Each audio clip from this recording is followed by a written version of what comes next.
राजा परीक्षित को श्रृंगी ऋषि का श्राप। अद्भुत कर्मा भगवान श्री कृष्ण की कृपा से राजा परीक्षित अपनी माता की कोख में अश्वत्थामा के ब्रह्मास्त्र से जल जाने पर भी मरे नहीं। जिस समय ब्राह्मण के शाप से उन्हें डसने के लिए तक्षक आया, उस समय वे प्राणनाश के महान भय से भी भयभीत नहीं हुए, क्योंकि उन्होंने अपना चित्त भगवान श्री कृष्ण के चरणों में समर्पित कर रखा था। उन्होंने सबकी आसक्ति छोड़ दी, गंगा तट पर जाकर श्री सुखदेव जी से उपदेश ग्रहण किया और इस प्रकार भगवान के स्वरूप को जानकर अपने शरीर को त्याग दिया। जो लोग भगवान श्री कृष्ण की लीला कथा कहते रहते हैं, उस कथामृत का पान करते रहते हैं और इन दोनों ही साधनों के द्वारा उनके चरण कमलों का स्मरण करते रहते हैं, उन्हें अंत काल में भी मोह नहीं होता। जब तक पृथ्वी पर अभिमन्यु नंदन महाराज परीक्षित सम्राट रहे, तब तक चारों ओर व्याप्त हो जाने पर भी कलयुग का कुछ भी प्रभाव नहीं था। वैसे तो जिस दिन जिस क्षण श्री कृष्ण ने पृथ्वी का परित्याग किया, उसी समय पृथ्वी में अधर्म का मूल कारण कलयुग आ गया था। भ्रमर के समान सारग्रही सम्राट परीक्षित कलयुग से कोई द्वेष नहीं रखते थे, क्योंकि इसमें यह एक बहुत बड़ा गुण है कि पुण्य कर्म तो संकल्प मात्र से ही फलीभूत हो जाते हैं, परंतु पाप कर्म का फल शरीर से करने पर ही मिलता है, संकल्प मात्र से नहीं। यह भेड़िए के समान बालकों के प्रति सूरवीर और धीरवीर पुरुषों के लिए बड़ा भीरू है। यह प्रमादी मनुष्यों को अपने वश में करने के लिए ही सदा सावधान रहता है। भगवान की कथा से युक्त राजा परीक्षित का पवित्र चरित्र। भगवान श्री कृष्ण कीर्तन करने योग्य बहुत सी लीलाएं करते हैं, इसलिए उनके गुण और लीलाओं से संबंध रखने वाली जितनी भी कथाएं हैं, कल्याणकामी पुरुषों को उन सब का सेवन करना चाहिए। सौम्य स्वभाव सूत जी, आप युग युग जिए, क्योंकि मृत्यु के प्रवाह में पड़े हुए हम लोगों को आप भगवान श्री कृष्ण की अमृतमयी उज्ज्वल कीर्ति का स्मरण कराते हैं। यज्ञ करते करते उसके धुएं से हम लोगों का शरीर धूमिल हो गया है, फिर भी इस कर्म का कोई विश्वास नहीं है। इधर आप तो वर्तमान में ही भगवान श्री कृष्णचंद्र के चरण कमलों का मादक और मधु पिलाकर हमें तृप्त कर रहे हैं। भगवत प्रेमी भक्तों के लव मात्र के सत्संग से स्वर्ग और मोक्ष की भी तुलना नहीं की जा सकती, फिर मनुष्यों के तुच्छ भोगों की तो बात ही क्या है। ऐसा कौन सा रस मर्मज्ञ होगा जो महापुरुषों के एकमात्र जीवन सर्वज्ञ श्री कृष्ण की लीला कथाओं से तृप्त हो जाए। समस्त प्राकृत गुणों से अतीत भगवान के आचिंत्य अनंत कल्याण में गुणों का पार तो ब्रह्मा शंकर आदि बड़े बड़े योगेश्वर भी नहीं पा सके। विद्वान आप भगवान को ही अपने जीवन का ध्रुव तारा मानते हैं, इसलिए आप सत्पुरुषों के एकमात्र आश्रय भगवान के उदार और विशुद्ध चरित्रों का हम श्रद्धालु श्रोताओं के लिए विस्तार से वर्णन कीजिए। भगवान के परम प्रेमी महाबुद्धि परीक्षित ने श्री सुखदेव जी के उपदेश किए हुए जिस ज्ञान से मोक्ष स्वरूप भगवान के चरण कमलों को प्राप्त किया, आप कृपा करके उसी ज्ञान और परीक्षित के परम पवित्र उपाख्यान का वर्णन कीजिए, क्योंकि उसमें कोई बात छिपा कर नहीं कही गई होगी और भगवत प्रेम की अद्भुत योग निष्ठा का निरूपण किया गया होगा। उसमें पद पद पर भगवान श्री कृष्ण की लीलाओं का वर्णन हुआ होगा। भगवान के प्यारे भक्तों को वैसा प्रसंग सुनने में बड़ा रस मिलेगा। फिर श्री सूत जी ने कहते हैं, अहो विलोम जाति में उत्पन्न होने पर भी महात्माओं की सेवा करने के कारण आज हमारा जन्म सफल हो गया, क्योंकि महापुरुषों के साथ बातचीत करने मात्र से ही नीच कुल में उत्पन्न होने की मनोव्यथा शीघ्र ही मिट जाती है। फिर उन लोगों की तो बात ही क्या है जो सत्पुरुषों की एकमात्र आश्रय भगवान का नाम लेते हैं। जय श्री कृष्ण। भगवान की शक्ति अनंत है, वे स्वयं अनंत हैं। वास्तव में उनके गुणों की अनंतता के कारण ही उन्हें अनंत कहा गया है। भगवान के गुणों की समता भी जब कोई नहीं कर सकता, तब उनसे बढ़कर तो कोई हो ही नहीं सकता। उनके गुणों की विशेषता समझाने के लिए इतना कह देना ही पर्याप्त है कि लक्ष्मी जी अपने को प्राप्त करने की इच्छा से प्रार्थना करने वाले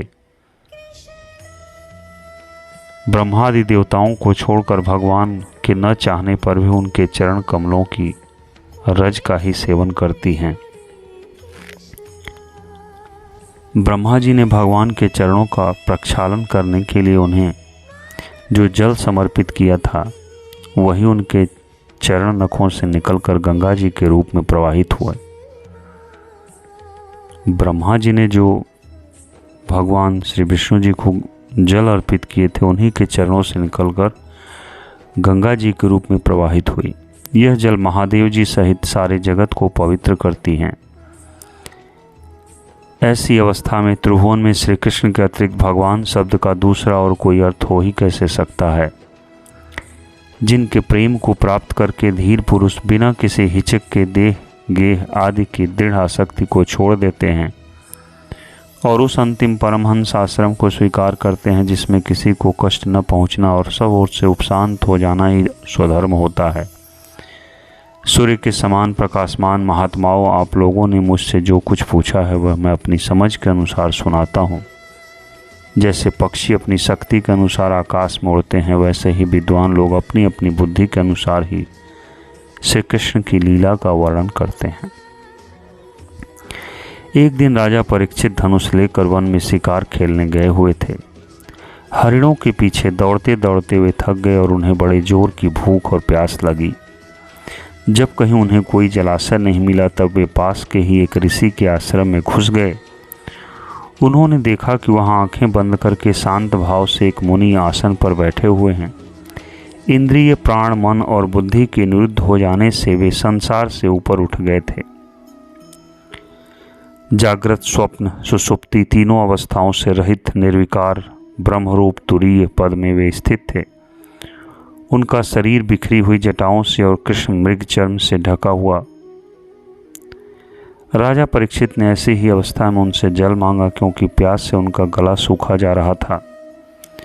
जब राजा को वहाँ बैठने के लिए तिनके का आसन भी न मिला, किसी ने उन्हें भूमि पर भी बैठने को न कहा, अर्घ्य और आदर भरी मीठी बातों से कहाँ से मिलती।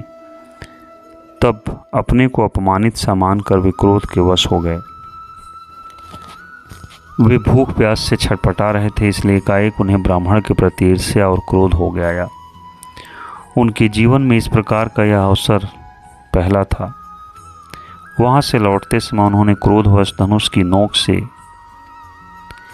एक मरा सांप उठाकर ऋषि के गले में डाल दिया और अपनी राजधानी में चले आए। उनके मन में यह बात आई कि उन्होंने जो अपने नेत्र बंद कर रखे हैं, सो क्या वास्तव में उन्होंने अपनी सारी इंद्रिय वृत्तियों का निरोध कर लिया है, अथवा इन राजाओं से हमारा क्या प्रयोजन है। यूँ सोचकर उन्होंने झूठ मूठ समाधि का ढोंग रचा है। उन समीक मुनि का पुत्र बड़ा तेजस्वी था। वह दूसरे ऋषि कुमारों के साथ पास ही खेल रहा था। जब उस बालक ने सुना कि राजा ने मेरे पिता के साथ दुर्व्यवहार किया है, तब वह इस प्रकार कहने लगा, ये नरपति कहलाने वाले लोग उच्छिष्ट भोजी कौओं के समान संड मुसंड होकर कितना अन्याय करने लगे हैं। ब्राह्मणों के दास होकर भी ये दरवाजे पर पहरा देने वाले कुत्ते के समान अपने स्वामी का ही तिरस्कार करते हैं। ब्राह्मणों ने क्षत्रियों को अपना द्वारपाल बनाया है। उन्हें द्वार पर रहकर रक्षा करनी चाहिए। घर में घुसकर स्वामी के बर्तनों में खाने का उसे अधिकार नहीं है। अतएव उन मार्गगामियों के शासक भगवान श्री कृष्ण के परम धाम पधार जाने पर इन मर्यादा तोड़ने वालों को आज मैं दंड देता हूँ। मेरा तपोबल देखो। अपने साथी बालकों से इस प्रकार कहकर क्रोध से लाल लाल आँखों वाले उस ऋषि कुमार ने कौशिकी नदी के जल से आचमन करके अपने वाणी रूप वज्र का प्रयोग किया। कुलांगार परीक्षित ने मेरे पिता का अपमान करके मर्यादा का उल्लंघन किया है, इसलिए मेरी प्रेरणा से आज के 7वें दिन उसे तक्षक सर्प डस लेगा।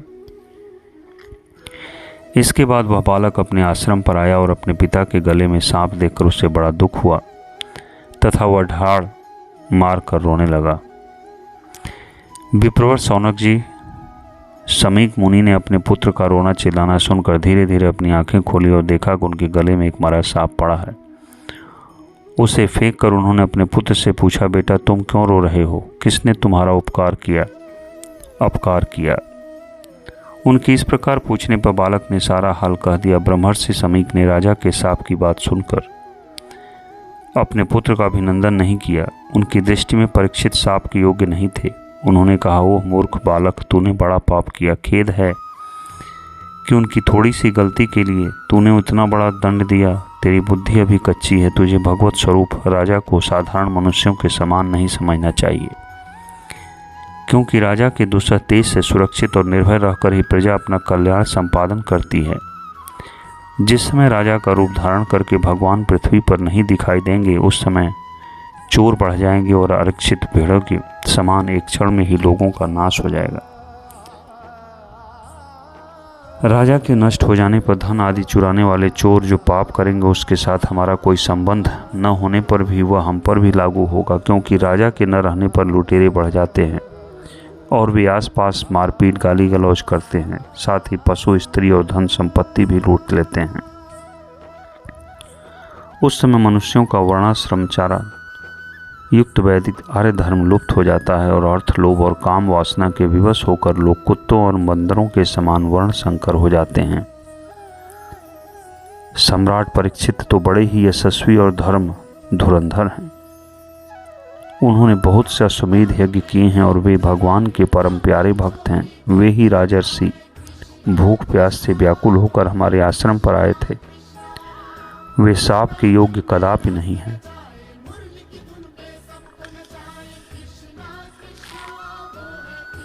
इस नासमझ बालक ने हमारे निष्पाप सेवक राजा का अपराध किया है। सर्वात्मा भगवान कृपा करके इसे क्षमा करें। भगवान के भक्तों में भी बदला लेने की शक्ति होती है, परंतु वे दूसरों के द्वारा किए हुए अपमान, धोखेबाजी, गाली गलौज, आक्षेप और मारपीट का कोई बदला नहीं लेते। महामुनि समीक को पुत्र के अपराध पर बड़ा पश्चाताप हुआ। राजा परीक्षित ने जो उनका अपमान किया था उस पर तो उन्होंने ध्यान ही नहीं दिया। महात्माओं का स्वभाव ही ऐसा होता है कि जगत में जब दूसरे लोग उन्हें सुख दुखादि द्वंद्वों में डाल देते हैं, तब भी वे प्रायः हर्षित या व्यथित नहीं होते, क्योंकि आत्मा स्वरूप तो गुणों से सर्वथा